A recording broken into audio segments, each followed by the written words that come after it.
Magandang araw mga ka-idol. Ngayon na ibabahagi ko sa inyo yung mga gulay na magandang itanim ngayong tag-ulan. Number 1 na tong kangkong mga ka-idol. Kasi tong kangkong is semi-aquatic plants. Pwede siya itanim sa lupa and then nabubuhay din siya sa tubig. Sa pagtatanim nito sa lupa mga ka-idol, pipili lang tayo ng cuttings na mataba or yung healthy, and then ilulubog lang natin yan sa lupa. Napakadali lang itanim niya mga ka-idol. 1 week lang mula sa pagtatanim is pwede na tayong makaharvest. Napakadali lang alagaan nito mga ka-idol, lalo ngayong tag-ulan, mabilis silang lumago. Kung makikita nyo naman mga ka-idol, malago na tong aking mga tanim na kangkong. Yung ginamit ko lang na pantanim dyan is yung katawan niya, yung baging. Ipili lang tayo ng matabang baging yan and then ilulubog natin sa lupa at least mga ganto kalalim, mga 2 inch siguro. Dahil tag-ulan ngayon mga ka-idol, napakabilis lumago nitong mga tanim kong kangkong. Yung kangkong talagang mabilis lumago yan kapag tag-ulan mga idol. Ito katulad nito, ang dami niya ng sanga-sanga sa isang baging lang. Dalawa yung pwede natin gamitin pala sa pagtatanim ng kangkong mga idol. Ito yung pangalawa, yung seeds. 3 to 5 days lang mula sa pagtatanim, tumutubo na to. Mabilis lang silang tumubo. Ayan yung mga kangkong natin. Yung pwede natin gamitin na fertilizer dyan, urea fertilizer. Kasi ang kailangan ng kangkong yung pataba na mayaman sa nitrogen. Ayun yung gagamitin natin dyan. Ganito lang magtanim ng kangkong mga ka-idol. Gagawa tayo ng short demonstration sa pagtatanim ng kangkong gamit yung stalks or tangkay. Ito yung itatanim natin kangkong mga ka-idol. Mataba yung mga pinakatangkay niya. And dito lang natin itatanim yan sa plastic container. Napakadali lang nito mga idol itanim. Yan, ito. And then lalagay lang tayo niyan dyan sa mga pinaka ginawa natin butas para hindi siya pataob-taob. Nasa sa inyo na mga idol kung babawasan nyo pa yung haba ng kangkong na itinatanim nyo or hahayaan nyo ng ganyan. Yan.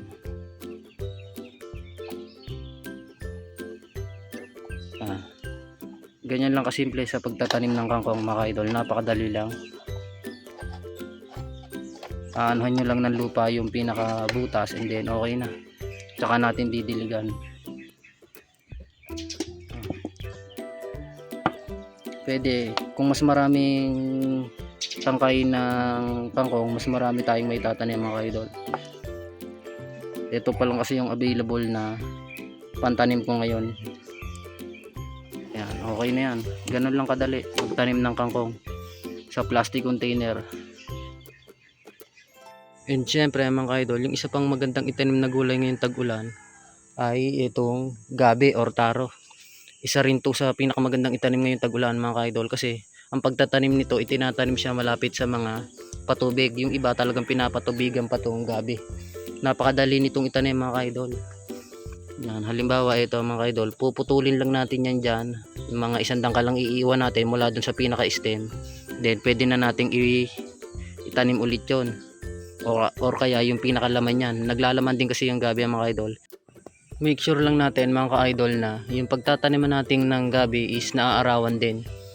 Para mas berding-berde yung kulay ng dahon niya and malalaki. Tulad nito mga ka-idol. Ayan. Ang ganda ng dahon and malalaki. Yung gabi tumataas to mga idol ng mga 5 feet. Ganyang kataas yung inilalaki nila.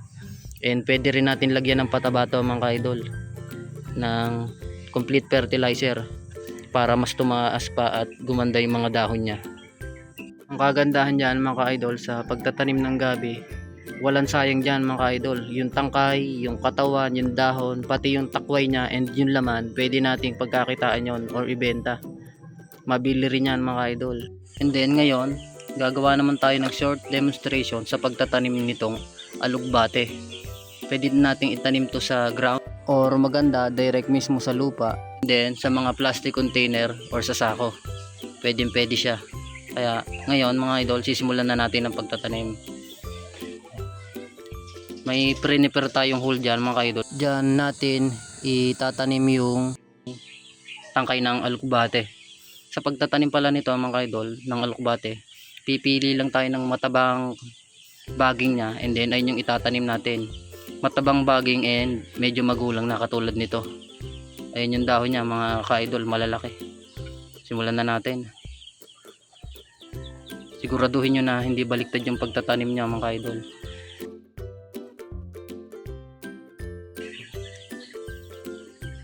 Para hindi kayo malito, mag-iiwan kayo ng dahon ng alugbate dun sa cuttings or sa tangkay para may pinaka-guide tayo.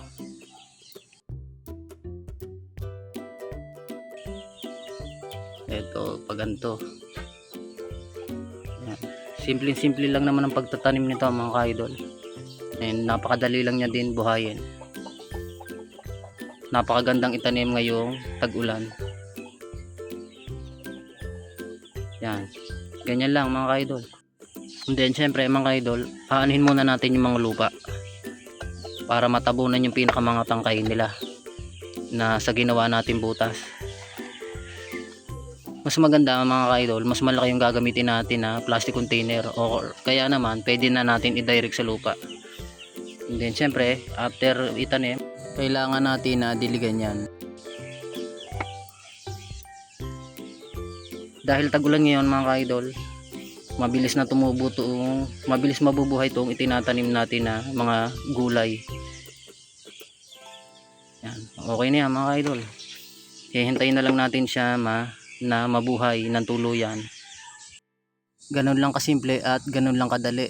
And ang isa pang magandang itanim ngayong tag-ulan is itong kamote mga ka-idol. Pwede natin talbusan at the same time pwede pa siya nating paglamanin. Ayun yung kagandahan dito sa pagtatanim ng kamote.